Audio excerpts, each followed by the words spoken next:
Hi everyone, I'm the lawyer from Mars, and this channel is dedicated to story-driven games.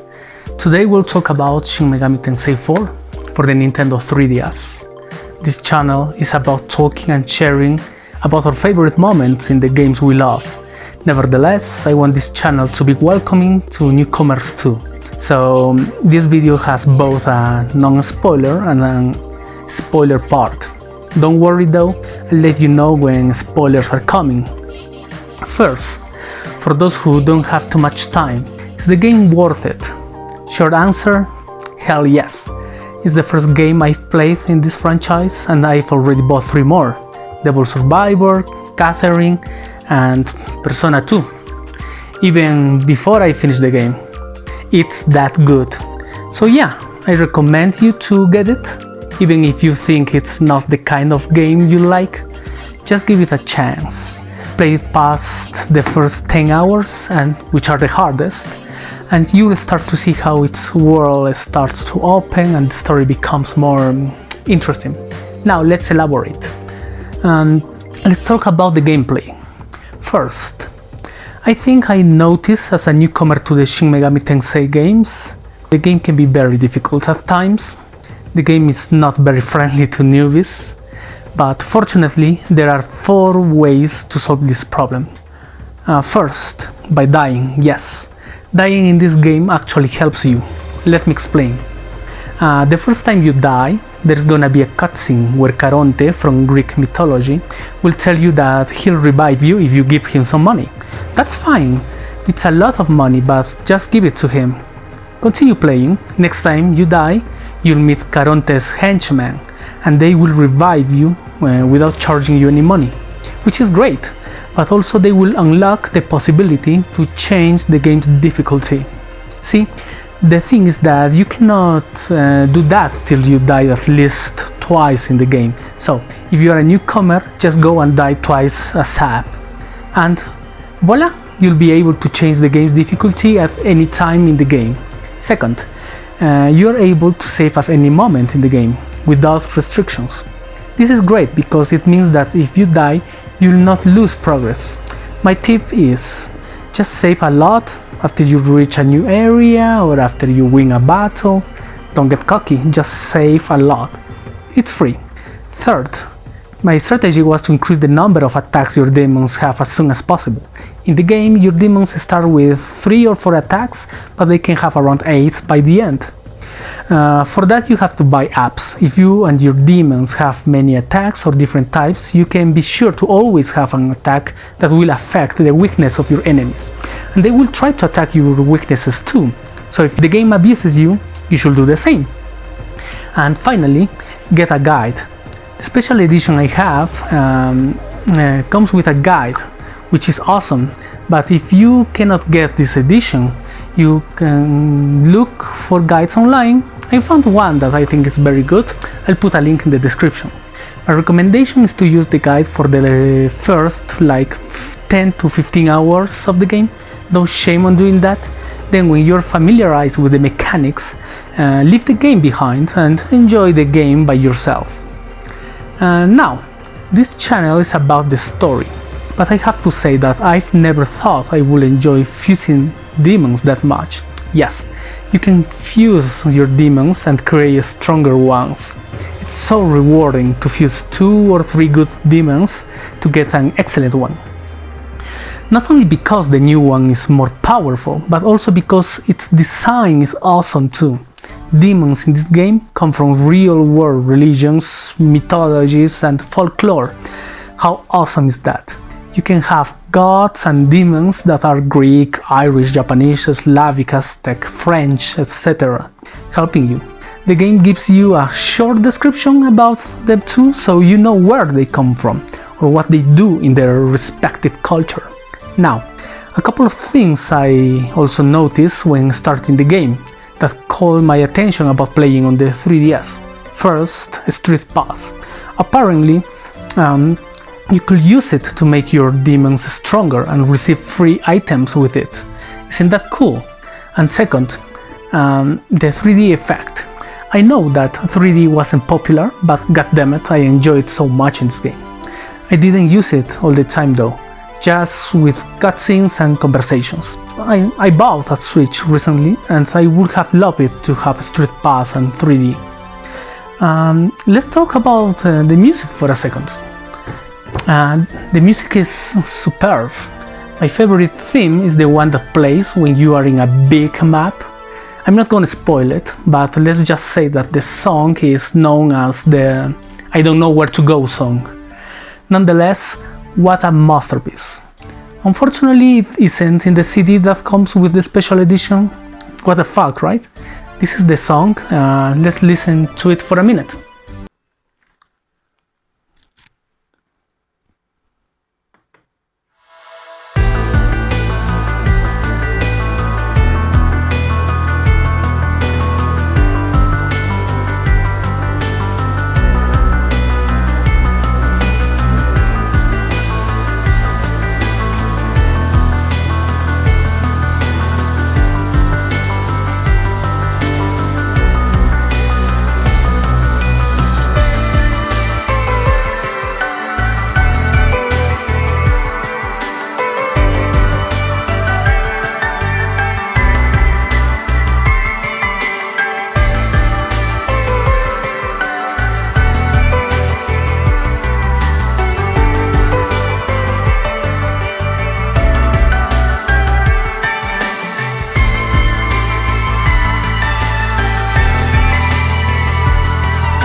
Okay, now about the game itself.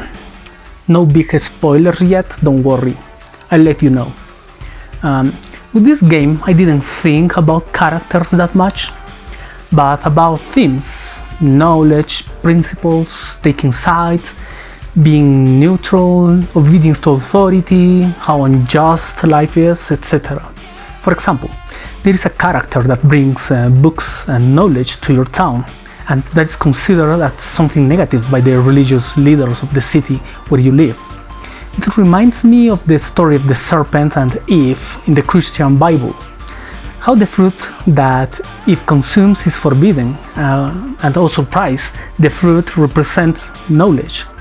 Okay, how about angels and demons? In the game, demons are not mindless beings. They have personalities and some are even funny. They hold grudges, they have rivals, etc. And regarding angels, some people and some relatively important characters are afraid of them. This detail makes things more interesting to me. It's not the classic good versus evil cliché. Alright, time to talk about my favorite moments in the game. That means spoilers ahead. Please go to this time if you wanna avoid them. Ready? Okay. The first one might be obvious, the whole Isakar arc. Realizing he's not gonna be a samurai and transforming into a demon. Yeah, I know it was a short, small story and that we didn't really get to know him, but hear me out. I think the importance of Isakar is not the character itself. We barely knew him, but what he represents. His story resonates a lot with me because I think he represents the injustice in life. Think about it. Have you ever trained for hours for a tournament, study for weeks for an important exam, work hard at your job or something similar, and at the end you didn't win the tournament, you didn't pass the exam, or you didn't get the promotion? That's what Isakar represents to me. He prepared all of his life to be a samurai. He was sure he was gonna be one, but at the end, he failed. Life is like that. You can do everything right and still lose. I think that happens to everyone at a certain point. That's the first difficult subject this game presents to you. The mysterious little girl. Who's that girl who needs to be revived? And she also appears in the demon domain where you meet Steven. And yeah, who's Steven? The game never explains these two characters. If you can tell me about them in the comments, it will be cool. Now, when they find Tokyo, it's a nice twist that I almost didn't see coming. Remember, I'm new to the franchise, but I got glimpses of Tokyo in the guidebook that came with my limited edition. I saw some pictures of a modern city when skimming the pages. Nevertheless, it was a cool twist for a newcomer to the series. I thought the game was held in a medieval setting. By the way, I arrived to Tokyo at the 16-hour mark. Another moment I liked was when our protagonist killed the demon in a small pond lake in Tokyo and passed his head among them because it stinks. It was a funny moment, and I like it because the game is kinda somber and oppressive. So these moments are nice. Then there was a secondary quest about bringing a bar photo to an old lady. It was simple, and we really didn't know the old lady. But then again, it's about what she represents. Nostalgia is a strong thing. The old lady was gonna die soon and she only wanted a photo of her old bar. The game made me imagine her for a second as a younger woman bartending in her own business. As we get older, we start to appreciate those insignificant moments we had in our lives where we were kinda happy without realizing it. When the Ashura-Kai want to kill a demon, you have the option to kill him or not. I decided not to kill the demon. To me it sounded more reasonable than the humans, Ashura-Kai. And yeah, this is one of the instances where the game makes you think differently about demons. Next one, Kaga's sacrifice. This was big to me. She was such a mysterious and well-designed woman. Her philosophy was very interesting, that life itself is a struggle and that you should struggle till the end, and then the game kills her. I was like, what the hell? And her death was brutal. The game doesn't show you her death, but it makes you imagine it. Until that point, the game makes you believe that she's gonna have a bigger impact in the story, but then she's killed fast after her introduction, and she even appears in the guidebook as a main character. On a more cheerful note, there is a moment when you meet the Black Samurai for the second time and capture her. In that moment, she tries to spoil a manga Isabeau is reading, and Isabeau is like, la la la, I can't hear you, and stuff, right? It was pretty funny. By the way, by the description of the manga, it sounds like it's Lady Oscar, right? Please let me know in the comments if I'm not sure, really. Then, after the Black Samurai is captured and about to be executed, she gives a speech about the forbidden fruit and knowledge. Again, an analogy of the Bible's story. She also talks about resurrection, and I think it's the first time the game introduces this subject. Those two, knowledge and resurrection, are very interesting and somber themes that aren't touched that much in video games I've played.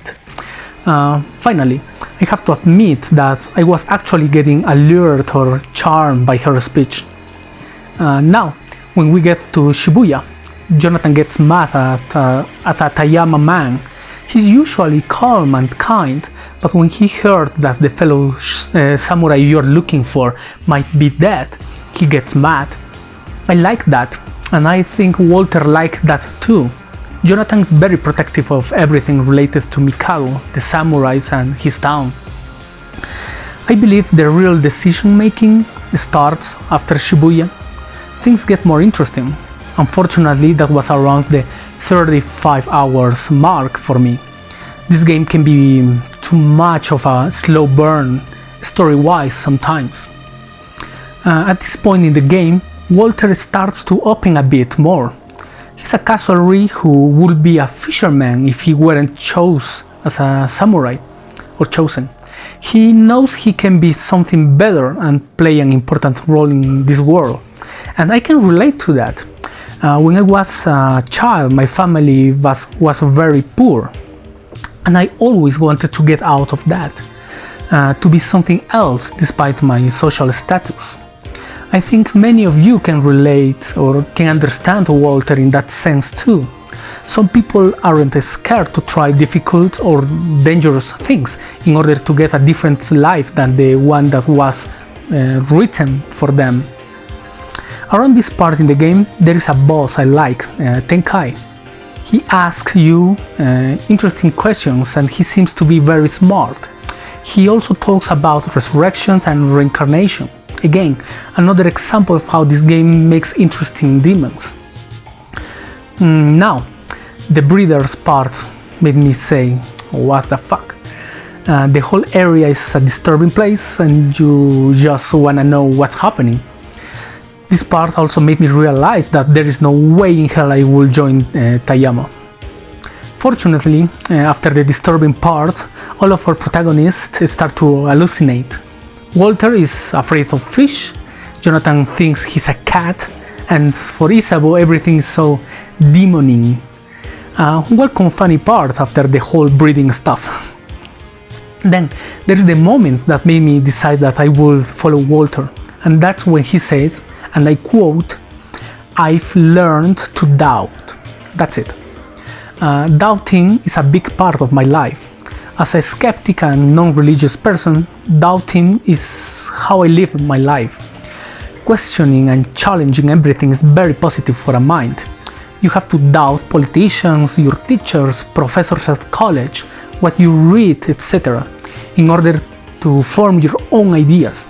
At least that's what I think.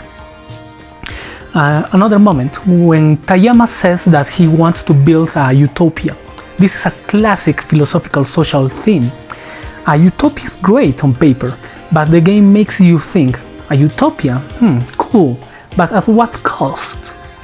Even though the game introduces this idea here with Tayama, I think that the game also tries to make you see Mikado as a utopia from very early. Lehman Tower Sargent, in his book Utopianism, a very short introduction, mentions that, and I quote, "Utopianism, some argue, is essential for the improvement of the human condition, but if used wrongly, it becomes dangerous. Utopia has an inherent contradictory nature here." Closing quotes. Now, do you think Tayama would construct a good utopia or a dangerous one? Is Mikado a perfect example of a utopia? What do you think? Another thing that was interesting to me was how some humans decide to transform into demons, especially in the ring of Gaia, where demons and humans live together. Makes you think what a human is being capable of doing, and what motivates a person to take such a drastic action or decision. Okay, another funny part, when Walter breaks his ass when falling from the Circle of Gaia temple, it was a welcome laugh. The choices you have to make at the passage of ethics, they are very political, and they are a very political section of the game. I was very intrigued by this part. The game puts you in the place of a leader and asks you, what will you do? Political decisions seem easy when you are a regular citizen, but reality is that they are hard, especially when you are in a position of power. Sometimes you have to take something from some to give it to others. How do you know if you're making the right judgment? Then, when we meet Yuriko, who actually is the Black Samurai, she transforms into Lilith. I think this is to illustrate one of her ideas, that demons and humans are the same in essence. Also, she says that the role of humans is to gain knowledge and wisdom, a very attractive ideology to me. Oh, when I was playing the game and taking notes, I wrote, and I quote, "I like Hikaru, the mysterious schoolgirl. If only I knew, right?" Well, another. The moment you meet the four angels for the first time, the demon's design is very cool in general, but I love the angels' designs the best. They are not like the classic design used in old Christian paintings. They are actually very grotesque and intimidating. I love that.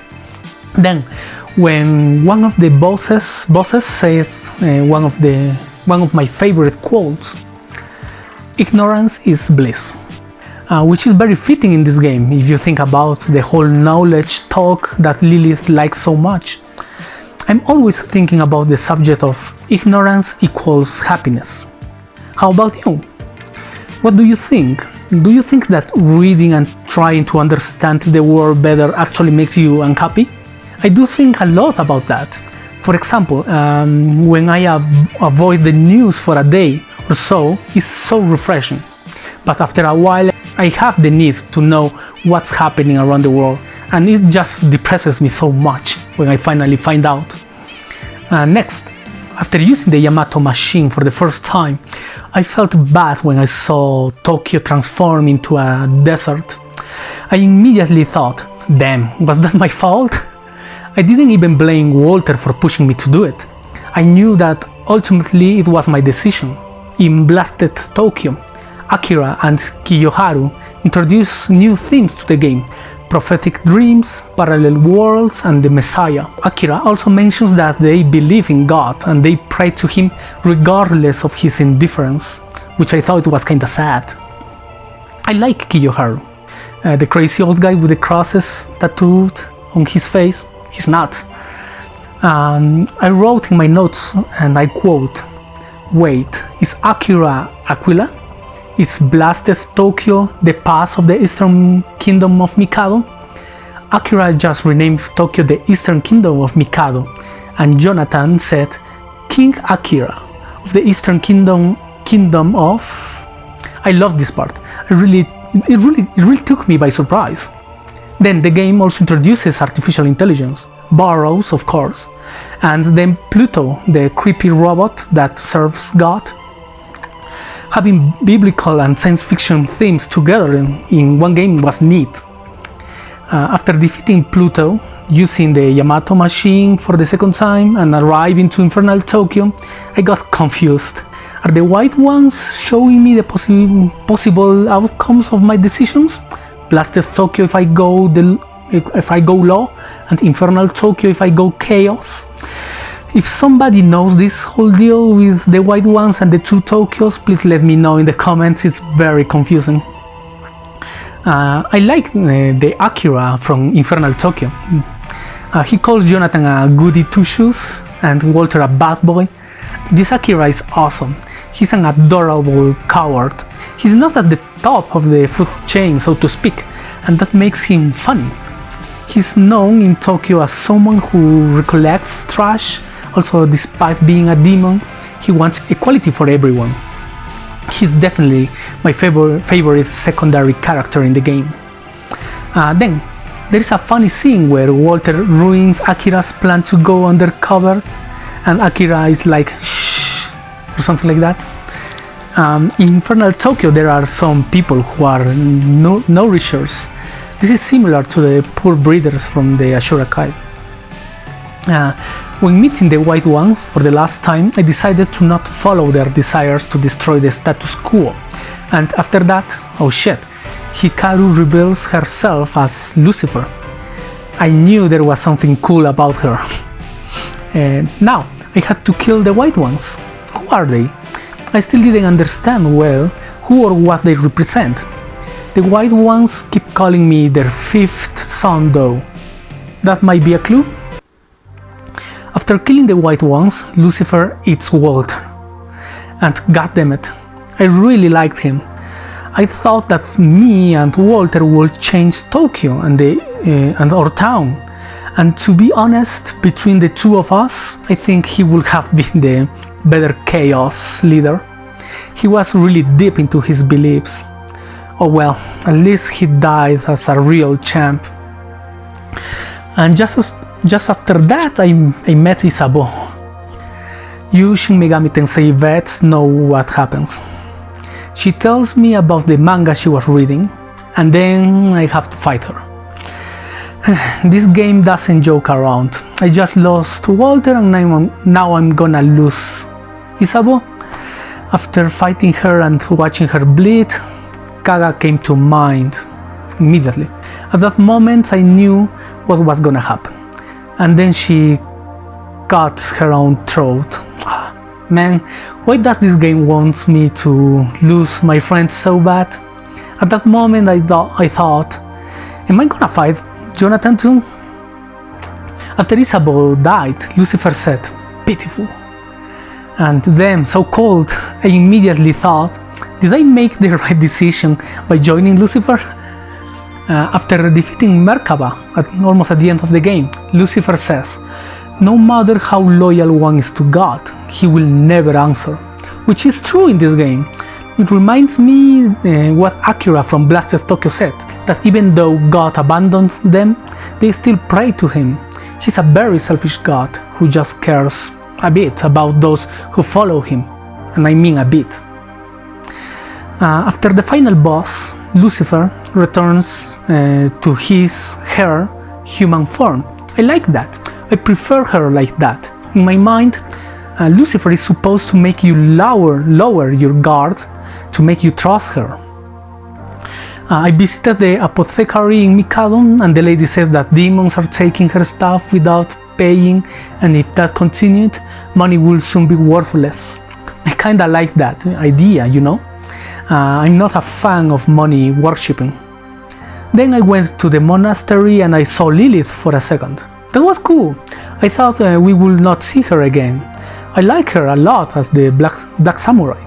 Maybe she's gonna play a role in the sequel, Apocalypse? I hope so. I have to buy that game someday.